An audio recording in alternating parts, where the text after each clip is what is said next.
नमस्कार दोस्तों, स्वागत है आपका हमारे YouTube channel new motivation life के एक और नए वीडियो में। दोस्तों, हम लोगों को हमेशा लगता है कि पुण्य कर्म करने वालों को स्वर्ग की प्राप्ति होती है तथा पापी, नीच, क्रूर लोगों को नरक में जाना पड़ता है, लेकिन आप गलत है। इस कहानी के माध्यम से हम आपको बताएंगे कि स्वर्ग में जाने का असली हकदार कौन है और वह कौन से कर्म है जिससे आपके सारे कष्ट और पाप समाप्त हो जाते हैं। दोस्तों, वीडियो में आगे बढ़ने से पहले आप सबसे निवेदन है कि यदि आपने अभी तक हमारे चैनल न्यू मोटिवेशन लाइफ को सब्सक्राइब नहीं किया है तो सब्सक्राइब कर ले और वीडियो को लाइक करके कमेंट में जय श्री नारायण जरूर लिखें। तो चलिए जानते हैं। इस पवित्र कथा के माध्यम से दोस्तों, एक बार धरती लोक पर 4 व्यक्तियों की मृत्यु एक साथ हुई थी। वे सभी लोग विचारों में अलग अलग और अलग अलग प्रदेश के रहने वाले थे। केवल संयोग से ही उन चारों का अंत एक ही समय पर हो गया। एक ही समय पर यम के दूत उन चारों को लेने के लिए आए। मरने वालों में एक तो किसी प्रदेश का राजा था, दूसरा बड़ा धनी व्यापारी था, तीसरा एक पूजा पाठ करने वाला पंडित था और चौथा गरीब मजदूर था जो दिन भर मेहनत करके अपने परिवार का पालन पोषण करता था। चारों की आत्माओं को लेकर यमदूत मृत्यु के देवता धर्मराज की सभा में पहुंचे। चारों उनके सम्मुख जाकर खड़े हो गए। वे सोच रहे थे कि कौन स्वर्ग में जाएगा और कौन नरक में। यमराज अपने आसन पर विराजित नहीं हुए, उससे पहले ही चारों आपस में बातचीत करते हुए स्वयं को ही स्वर्ग का मिलना चाहिए यह कहने लगे। सबसे पहले राजा कहने लगा, देखो, मुझे तो धर्मराज पक्का स्वर्ग में ही भेज देंगे, क्योंकि मैं एक विश्व विख्यात राजा हूँ। मैंने अपने अनेक सत्कर्मों से धरती लोक पर अपना खूब नाम कमाया है। चारों तरफ लोग मेरे अच्छे कर्मों की चर्चा करते हैं। कभी भी कोई मेरे द्वार से खाली हाथ नहीं गया। जो भी आया मैंने उसे इतना दिया कि वो जीवन भर मेरा नाम नहीं भूल पाएगा। हर तरफ मेरे नाम का यशगान हो रहा है। मेरे द्वारा लुटाए गए दान से लोगों को खाने को अन्न मिला, रहने को आश्रय मिला। इसलिए मेरे कर्मों को देखते हुए धर्मराज मुझे पक्का ही स्वर्ग में भेजेंगे। मित्रों, राजा की बात सुनकर वह धनी व्यापारी कहने लगा है, भाई, मैंने तो पृथ्वी पर रहकर खूब धन कमाया और उसे धन से मैंने लाखों लोगों की सहायता की है।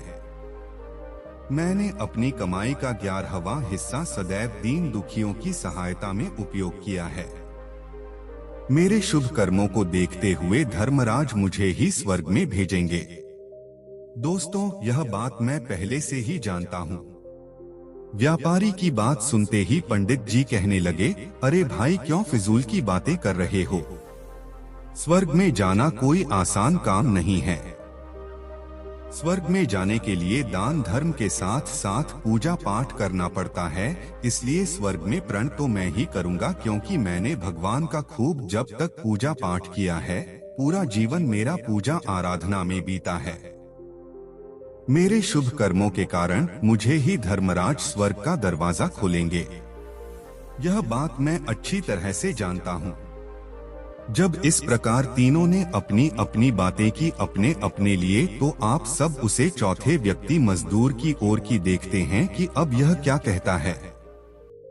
क्या इसने भी कोई अच्छा काम किया है या नहीं, या फिर इसका पूरा जीवन मजदूरी करते हुए दूसरों के अधीन रहकर ही बीता है।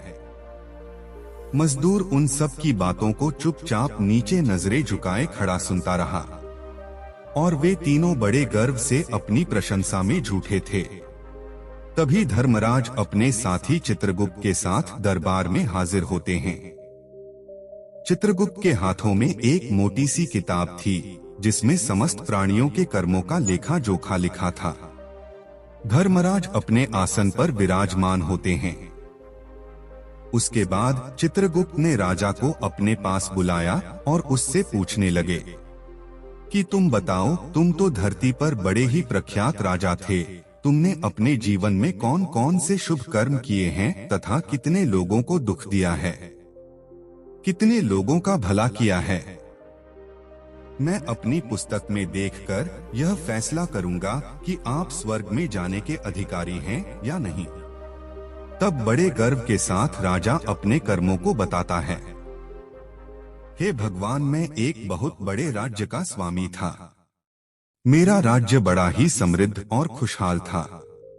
मेरे राज्य में दिनहीन गरीब लोग बहुत ही कम थे।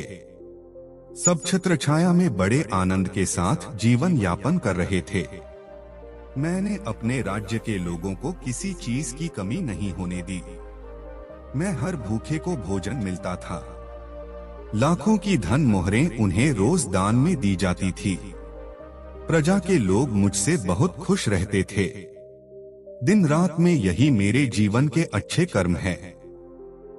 राजा की बात सुनकर चित्रगुप्त ने अपनी पुस्तक उठाई और उसमें देखने लगे। पुस्तक में देखकर उन्होंने राजा को बताया कि तुम जो कह रहे हो वह सर्वथा सत्य है।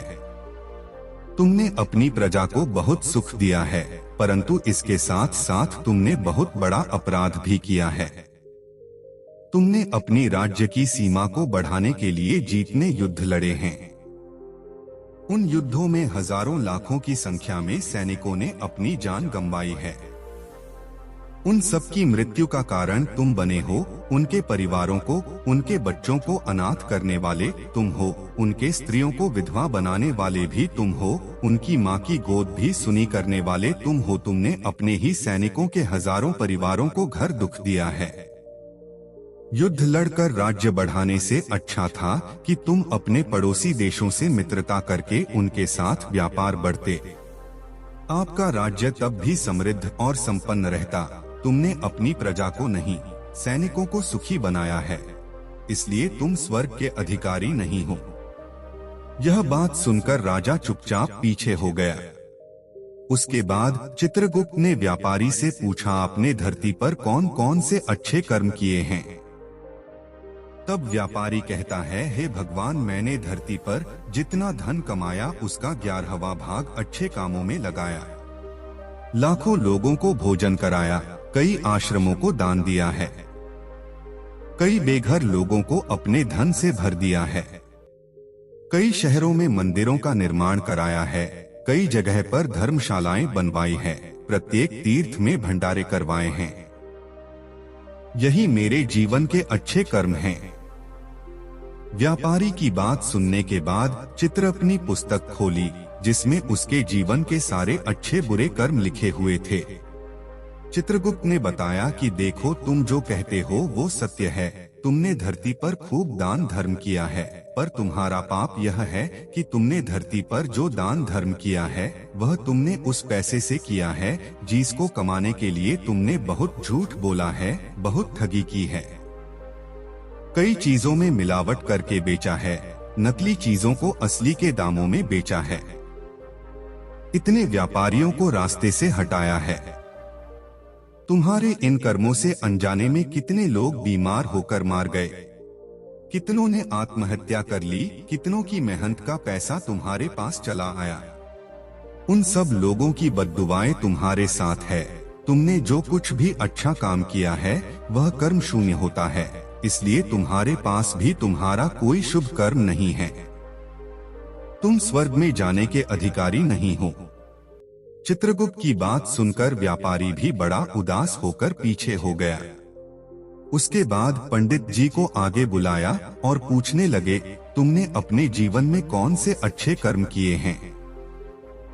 तब पंडित जी कहते हैं, हे भगवान, मेरा पुण्य यह है कि मैंने हजारों लोगों को ज्ञान दिया है, हजारों यज्ञों के अनुष्ठान को संपन्न कराया है, हजारों के घरों में पूजा पाठ कराया है, दिन रात मैंने ईश्वर का जप किया है, हजारों कन्याओं का विवाह कराया है, लाखों पिंडदान श्राद्ध कराए हैं, अनगिनत लोगों को मार्गदर्शन किया है।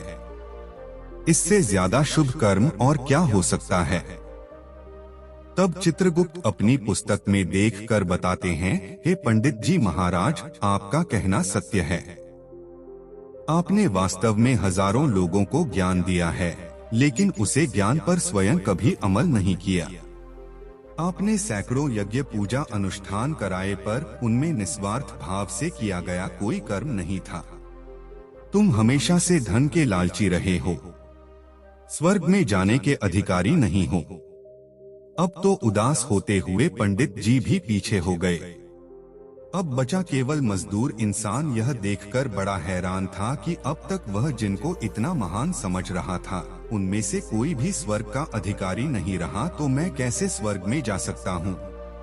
मुझे तो स्वर्ग की कल्पना भी नहीं करनी चाहिए, क्योंकि मैं तो कभी पूजा पाठ जब तक या दान करने के लायक भी नहीं था। तो शुभ कर्म कहाँ से करता? मैं तो मेहनत मजदूरी करके सारे जीवन अपने परिवार का भरण पोषण करता रहा। वह मजदूर यह सब बातें सोच ही रहा था। इतने में ही चित्रगुप्त ने उसे भी आवाज लगा दी और उससे पूछा, किंतु वह मजदूर तो पहले से ही कहने लगा, भगवान, मैंने धरती पर एक गरीब के घर में जन्म लिया था। दान, हवन, पूजा पाठ करने के मैं लायक ही नहीं था। तो मैं शुभ कर्म कहाँ से करता? मैं तो अपने परिवार का पोषण बड़ी मुश्किल से कर लेता था। मैं जानता हूँ भगवान कि मैं स्वर्ग में जाने का अधिकारी नहीं हूँ। मैंने धरती पर भी नरक भोग है और आगे भी नरक में ही जाने की हैसियत है। किंतु हे प्रभु, यहाँ पर भी मेरी एक इच्छा है। मैं स्वर्ग में तो नहीं जा पाऊंगा, लेकिन मैं एक बार स्वर्ग को अपनी आंखों से झांक कर देखना चाहता हूँ। इससे अधिक मेरी कोई इच्छा नहीं है, क्योंकि मैंने ऐसा कोई कर्म नहीं किया है जो कुछ देर के लिए ही मुझे स्वर्ग में पहुंचा दे। मजदूरी के बाद लोगों की सेवा के लिए मेरे पास समय नहीं बचत पाता था। बचा हुआ समय मैं अपने बूढ़े माँ बाप की सेवा में लगा देता था। उनके लिए उन्हें खिलाता पिलाता, उनके वस्त्र बदलता, यही मेरी दिनचर्या थी। मुझे तो मंदिर में जाने का भी अवसर नहीं मिलता था। मजदूर की बात सुनकर चित्रगुप्त ने अपनी पुस्तक में देखकर पूछा कि मानव, तुम ध्यान से देखकर बताओ, सोचकर बताओ कि तुमने कभी तो कोई शुभ कर्म किया होगा। तब मजदूर अपने पूरे जीवन के घटनाक्रम को याद करता है। तब उसे याद आता है कि एक बार उसे बहुत तेज भूख लगी थी। वह रोटी खाने के लिए बैठा ही था। कितने में वहां एक बहुत ही कमजोर बीमार कुत्ता टहलता हुआ आ गया, जो ठीक से चल भी नहीं पाता था। वो आकर मेरे सामने बैठ गया और मेरी रोटी की ओर गौर से देखने लगा। मैं समझ गया कि वो कुत्ता बहुत भूखा है। मेरे अंदर से आवाज आई कि बेजुबान जानवर को छोड़कर तू अकेला कैसे खा सकता है। मैंने वो रोटी स्वयं न खाकर उस कुत्ते को खिला दी। उस दिन मैंने पूरे दिन भूखे पेट रहकर ही काम किया था। मजदूर की बात सुनकर गुप्त मुस्कुराए और उसका हाथ पकड़कर बड़े सम्मान के साथ उसे स्वर्ग में लेकर गए और बोली, वास्तव में आप ही स्वर्ग में रहने के अधिकारी हो। प्राणियों पर दया दिखाना ही सबसे बड़ा शुभ कर्म है। मनुष्य जो भी कम निस्वार्थ भाव से करता है, वास्तव में उसका ही उसे सबसे बड़ा पुण्य मिलता है। निस्वार्थ भाव से किया गया जन कल्याण के लिए एक छोटे से छोटा काम भी आपके सैकड़ों पापों को नष्ट कर देता है। लोगों से लालच, मोह और स्वार्थ के वशीभूत होकर किया गया शुभ कर्म भी फलदायी नहीं होता। इसलिए ध्यान रहे, जीवन में अच्छे कर्म अच्छी भावना के साथ करना चाहिए। ऐसा नहीं होना चाहिए कि आपने किसी से धन छीनकर या चुराकर कर्म किया हो और बाद में उसी धन को दान पुण्य में लगा दिया हो, तो वो धन आपको कभी नरक में जाने से नहीं उभर सकता। दोस्तों, स्वर्ग में वही व्यक्ति जाता है जिसने निष्काम निस्वार्थ भाव से प्राणियों की सेवा की हो। भले ही उसने जीवन में एक पैसा भी दान न किया हो, पर वह जीस लायक था। अपनी सामर्थ्य के अनुसार उसने निस्वार्थ भाव से जो भी काम किया है, वही उसकी मुक्ति का रास्ता तय करता है।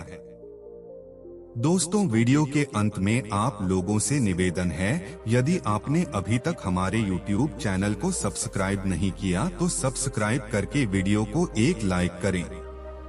और कमेंट में जय श्री कृष्ण जरूर लिखें।